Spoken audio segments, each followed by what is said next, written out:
Hello guys, आपका हमारे YouTube channel study with Humera में स्वागत है। मैं हूं हुमेरा और आज की इस वीडियो में मैं क्लास 7 के लिए लेकर आई हूं साइंस की वर्कशीट नंबर 1 है। ये 9 सितंबर की वर्कशीट है। ये सबसे पहले आपको यहां पर अपना नाम लिखना है और यहां पर अपने क्लास टीचर का नाम लिखना है। क्योंकि ये साइंस की वर्कशीट है इसलिए आपको ये काम जो है साइंस की कॉपी में ही करना है। ये दिल्ली सरकार के द्वारा प्रकाशित की गई है वर्कशीट और इसमें आपके सिलेबस से रिलेटेड चीज़ें देखने को मिलेंगी। ठीक है, तो गति और समय जो है ये आपके बुक में ही है, एक चैप्टर का नाम है। अगर आपने पढ़ रखा होगा तो ये अच्छी बात है और अगर नहीं पढ़ रखा तो आप एक बार अपनी साइंस की बुक में ये वाला चैप्टर देख सकते हो। ठीक है, तो मैं आपको बताती हूँ। कुछ वस्तुएं अपना स्थान नहीं बदलती हैं, वह स्थिर रहती हैं। स्थिर का मतलब होता है कि एक जगह ही रहती है, वो हिल नहीं सकती, कहीं पर जा नहीं सकती, वो जहाँ पर है बस वहीं रहती है वो वस्तु। ठीक है, जैसे कि पेड़, मोबाइल, टीवी आदि। आपने कभी पेड़ को हिलते डुलते या फिर एक जगह से दूसरी जगह जाते देखा है? आपने पेड़ को, मोबाइल को, टीवी को या किसी भी ऐसी वस्तु को नहीं जाते हुए देखा होगा। ठीक है, लेकिन जबकि कुछ वस्तुएं अपना स्थान बदलती हैं, जैसे कि बस, कार आदि। आप रोज़ाना अगर ट्रेवल करते हो या फिर आपको घर में कोई ट्रेवल करता है तो आप देखते होंगे कि वो एक जगह से दूसरी जगह जाते हैं, तो वो अपना स्थान बदलती हैं। ठीक है, बस हो गई, कार हो गई। और इसी अवस्था को जो है गति कहते हैं। जब एक स्थान से दूसरे स्थान पर जाने को क्या कहते हैं? गति। ठीक है, ये आपको ध्यान रखना है और ये जो है पेपर के लिए भी इम्पोर्टेंट है क्योंकि ये आपके सिलेबस का ही एक पार्ट है। इसके बाद धीरे या तेज। कुछ वस्तुएं धीरे चलती हैं और कुछ वस्तुएं तेज चलती हैं।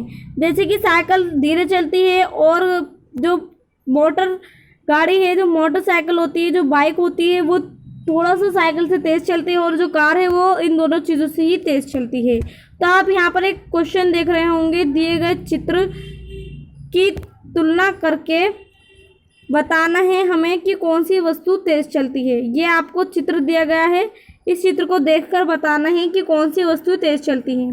तो जो इसमें सबसे पहला है कि कार या फिर साइकिल। कार तेज चलती है या फिर साइकिल तेज चलती है? तो कार से ज़्यादा आगे कौन है?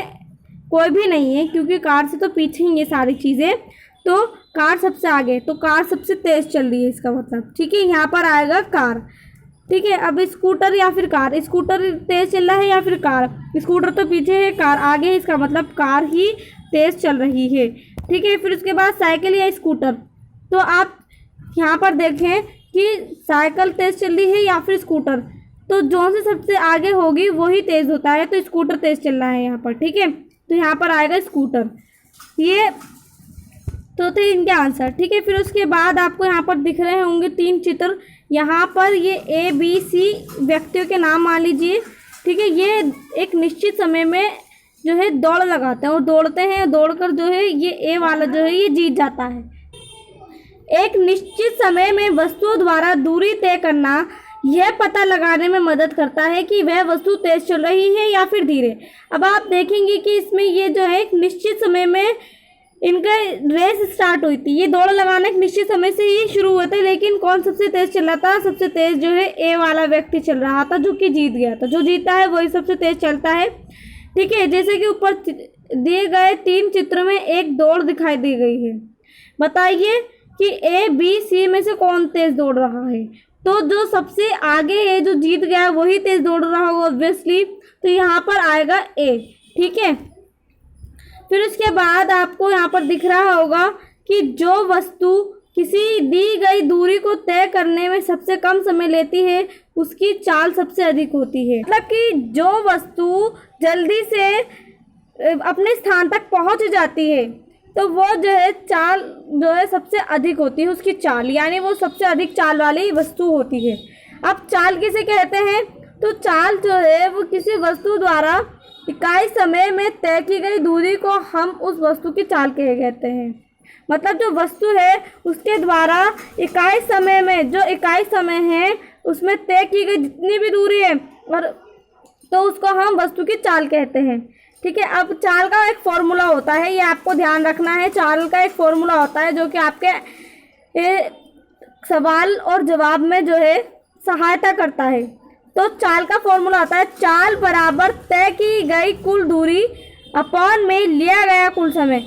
जितनी भी वस्तु ने तय की गई है दूरी वो आएगी और जितना भी उसने कुल समय लिया है वो आएगी। ठीक है, फिर उसके बाद आप नीचे देख रहे होंगे कि गति जो है, गति दो प्रकार की होती है, एक होती है एक समान गति और एक होती है असमान गति। तो एक समान गति कौन सी गति होती है? एक समान गति वो होती है जैसे कि एक ही स्पीड पर चल रही हो वो जो, ठीक है, किसी सरल रेखा की दिशा में वस्तु की स्थिर चाल से गति, यानी एक सरल रेखा की दिशा में चल रही है। और असमान गति जैसे कभी वो तेज हो रही है, कभी हल्की, कभी तेज कभी हल्की, फिर तेज फिर हल्की, तो ये होती है असमान गति। किसी सरल रेखा की दिशा में वस्तु की अस्थिर चाल, यानी स्थिर नहीं है। ठीक है, अब आप देखेंगे यहाँ पर आपके दो क्वेश्चन हैं, ये आपको सॉल्व करने हैं। ठीक है, पहला क्वेश्चन है खुशी और सोनी दो बहनें हैं। ठीक है, खुशी और सोनी जो है वो दो बहनें हैं और दोनों एक ही साथ एक ही स्कूल में पढ़ने जाती हैं। खुशी 12 मिनट में स्कूल पहुंचती है जबकि सोनी 15 मिनट में। दोनों में से कौन तेज चलता है और कौन धीरे चलता है? तो इसका आंसर साफ साफ इसमें ही लिखा हुआ है, इसमें ही दिख रहा है कि खुशी जो है वो तेज चलती है क्योंकि वह 12 मिनट में स्कूल पहुंच जाती है, लेकिन सोनी जो है वो धीरे चलती है क्योंकि वह 15 मिनट में स्कूल पहुंचती है। ठीक है, तो ये तो था इसका आंसर। फिर उसके बाद जो दूसरा क्वेश्चन है वो है इनका स्कूल घर से 600 मीटर दूर है, ये कार से 7 सेकंड में स्कूल पहुंच जाती है। कार की चाल क्या होगी? तो कार की चाल ज्ञात करने के लिए हमें चाल का फॉर्मूला, ये फॉर्मूला लगाकर हमें इसको सॉल्व करना होगा। तो चाल का फॉर्मूला ये होता है, तो घर से स्कूल की दूरी कितनी है? पूरी 600 मीटर की दूरी है।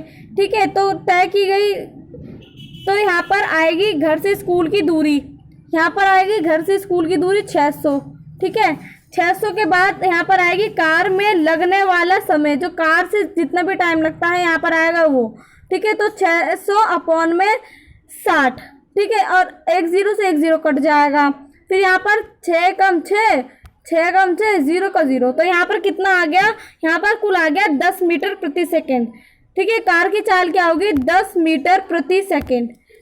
ठीक है, ये ध्यान रखना है और ये आपको कर लेना है सॉल्व। तो ये तो थी आज की वर्कशीट।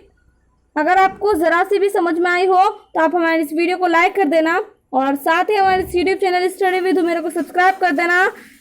Thanks for watching.